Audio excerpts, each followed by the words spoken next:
আসসালামু আলাইকুম দর্শক বন্ধুরা, আবারও রাসেলস ভাইপার রেস্কিউ করলাম শ্যামপুর পশ্চিম মাঠ বা নয়াপাড়ার মাঠ। এখানে রাসেলস ভাইপারের অনেক উৎপাত হয়েছে। এটা আজকে বর্তমান বিশ্বের 5 নম্বর ভয়ঙ্কর সাপ, আর আক্রমণের দিক থেকে 1 নম্বর, যার হিমোটক্সিন বিষ আছে, যার প্রত্যেক কামড়ে 250 মিলিগ্রাম করে বিষ দেয়।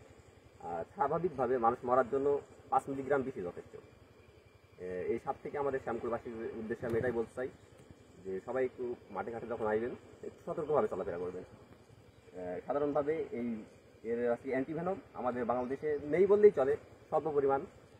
আর তারপর থাকলেও খুবই চিকিৎসা ব্যয়বহুল, যা কিনা আমাদের স্বাভাবিকভাবে মধ্যবিত্ত পরিবারের একদমই অসম্ভব চিকিৎসা হওয়া।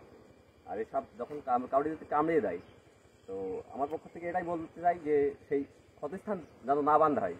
ক্ষতস্থান যদি বান্ধা হয় তাই ওই জায়গাটা নিশ্চিত পড়বে। আর যদি ক্ষতস্থান আপনি যদি না বাঁধেন তাহলে আজকে স্থানটা পৌঁছবে না, দ্রুত চিকিৎসার ব্যবস্থা করবেন। এই আজকে বলতে চাই আর কি। দেখ সবাই সাবধানে চলাফেরা করবেন। এই যে আমার চাচা সাপটি আজকে দেখেছিল, আমার চাচা ফোন দিয়ে আমাকে ডাকার পর সাপটি রেস্কিউ করা হয়। আর চাচার মাঠেই চাচা শোষার বইতে প্লাস ঘাসের বইয়ের পাশে ঘাসের বইতে সাপটি রেস্কিউ করা হয়েছে। অনেক বড় সাপ। চাচা একটু ধরেন, এই সাইড ধরেন, হয়ে গেছে আপনার, ধরেন। এই যে দেখেন, চাচার থেকে আমার এই মাথা মতো অনেক অনেক অনেক অনেক বড় একটা সাপ দেখেন। তার সাথে ডাক্তারও ছিল, আমাদের ডাক্তার সাহেব এটা অনেক পরামর্শ দিয়েছে, আর অবশ্য আপনাদের পরবর্তীতে পরামর্শ দেবে। দেখতেই পাচ্ছেন সাপটা অনেক লম্বা। এত লম্বা সাপ খুব কম পরিমাণে দেখা যায়।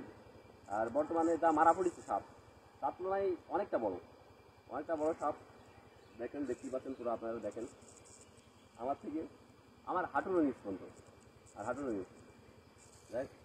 সব মিলিয়ে সবাই একটু সাবধানে চলাফেরা করবেন, মাঠে আসবেন একটু দেখে শুনে। সবাই ভালো থাকবেন, আল্লাহ হাফেজ।